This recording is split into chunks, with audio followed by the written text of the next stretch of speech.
Good morning to one and all. I am Dr.S.Sheik Faritha, Assistant Professor, Department of Computer Science and Engineering. Now I am going to teach a topic, bubble sort in the subject data structures. The subject group for data structure CS2312. So before going in deep about the bubble sort, let us see the overall description about what do you mean by sorting. Right? So sorting is the process of arranging the elements in a particular order. The order may be ascending or descending order.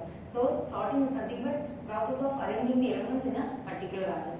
The advantage of this sorting process is the effective data accessing. So we can access the data in a table or a record very efficiently. Right. So we have generally two types of sorting. One is internal sorting, another one is external sorting. So internal sorting is nothing but if all the elements to be sorted are stored in the main memory itself, then that sorting will be called as an internal sorting. If the elements to be sorted, some elements may be reside in the main memory and some elements may be reside in the secondary memory. In that case, that sorting will be called as an external sorting. So generally, sorting will be classified into two categories. Right. So we have many types of sorting. So based on the logic we are using, based on the algorithm techniques we are using, we have many number of sortings. Bubble sort, selection sort, insertion sort, quick sort, merge sort, heap sort, cell sort, radix sort and address calculation sort. So based on the algorithm design technique, based on the technology we are using, that sorting we have many types of sorting. So in this type of sorting, in today's class, we are going to see about the bubble sort specifically. So, since we have many types of sorting, so we need to decide on what type of sorting I am going to use currently now. So, to select the particular type of sorting, we are going to measure some parameters. So, based on these three parameters, we are going to choose which type of sorting we are going to apply for a list of elements, right? So first parameter is coding time. So the amount of time invested in writing the full length sorting program. So this is the first parameter on which we are going to select the type of sorting. The second most important one is execution time. So parameter 2 and parameter 3 is the most important parameter to select the particular type of sorting. So the second parameter is time complexity, the amount of time required to execute the sorting program. So this normally this includes the calculation of the number of basic operations we are going to execute in the particular sorting algorithm. So based on the calculation of the number of basic operations, we are going to calculate the time complexity, the amount of time required to execute the sorting program. And moving to the third parameter, memory requirement, which will be called as the space complexity. The amount of memory required to store the entire storing program in the main memory is called the space complexity. So based on these parameters, we are going to measure the efficiency of a particular sorting algorithm. And for analysis, to analyze a sorting technique, we are going to use the above set parameters, which is coding time, time complexity and the space complexity. Right? So the time complexity is the amount of time required to execute a particular sorting program, which will be in turn measured in terms of best case analysis, worst case analysis and average case analysis. And moving to the specific topic called bubble sort. So this bubble sort is the most popular sorting technique when compared with other types of sorting because it is very easy to understand and it is very easy to implement. So this is most popular sorting technique, right? And now working of the bubble sorters.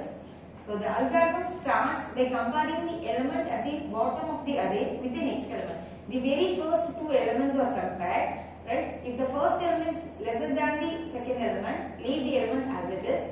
Suppose in contrary, suppose first element is greater than the second element, then we need to bubble the two algorithms. That's the name we are getting this bubble sort. So we are going to swap the two elements. If the first element is greater than the second element, then we need to exchange those two elements. Now second element will bubbles up to the first element and the first element will move to the place of second element.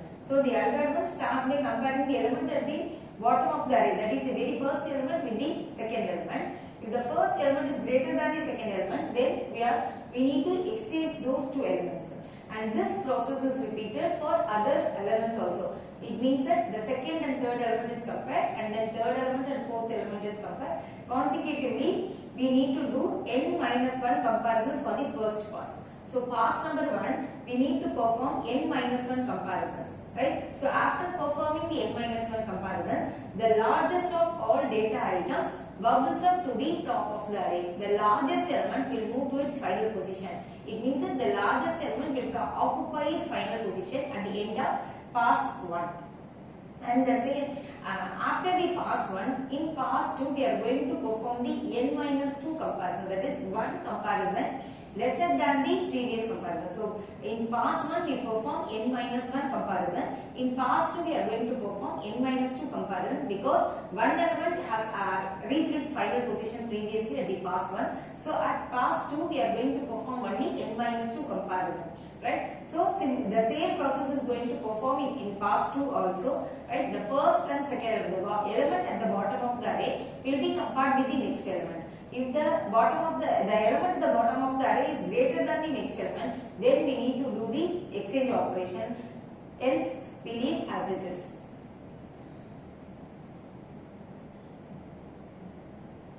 So let us see an example for the bubble sort. So consider an unsorted array of elements which is having 30, 10, 5, 20 and 15. So 5 elements we are having in unsorted array. So at the first pass 1, the element at bottom of the array is 30 and this 30 is compared with the next element 10. Since 30 is greater than the 10, we need to perform the exchange operation. So 10 and 30 is getting swapped, right? So now we have swapped the 10 and 30 and similarly 30 and 5 will be compared. Since 30 is greater than the 5, so we need to perform the exchange operation. Now 5 will move to the second element and 30 will move to the third element. Now 30 and 20 will be compared. Since 30 is greater, again we need to do the exchange operation. Now 30 is getting shifted to 20 and 20 is moved to third position. Now 30 is compared with 15. Since 30 is greater, so we need to perform the exchange operation or swap operation. Now 30 is going to. So now see, at the end of the pass 1, since we have 5 elements, that is n is equal to 5. So we need to perform n minus 1 comparison, that is 4 comparison, that is 30 and 10 and then 30 and 5 and then 30 and 20 and then 20 and 15. So we perform 4 comparisons. At n minus 1 comparison, at the end of 4th comparison, the largest element of these 5 elements is 30, will move to its final position. So this is the result of at the end of pass 1. So this is not the final result actually, this is the final result of pass 1. Now 10, 5, 20, 15, 30. This array will be given as the input to the pass 2. So this is the output of pass 1. The output of pass 1 will move as the input to the pass 2.